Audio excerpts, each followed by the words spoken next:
Nest box में मादा को प्रॉपर सही तरीके से प्राइवेसी मिलती है। दूसरा, नीचे जो जाली लगी होती है वो बारीक जाली, वो जो बच्चों के लिए मोस्ट आइडियल एनवायरनमेंट को मुमकिन बनाती है, यानी बच्चों के पांव खराब नहीं हो सकते।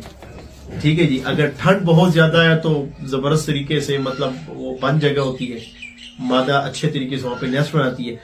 ये कुदरत में अगर आप इसको देखें ना, तो कुदरत में एक खरगोशनी कभी भी सामने बच्चे नहीं देती, वो लाजमी ऐसी जगह ढूंढती है जहां पे किसी और जानवर का उस पे नजर ना पड़े, और जानवर की उस पे दस्तरस में ना हो, अंधेरा हो।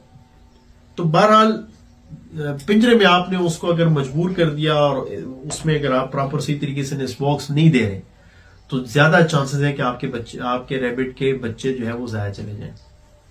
यानी अगर तो उसने एक बार बच्चे जाया किए ना, तो आप पे लाजिम है कि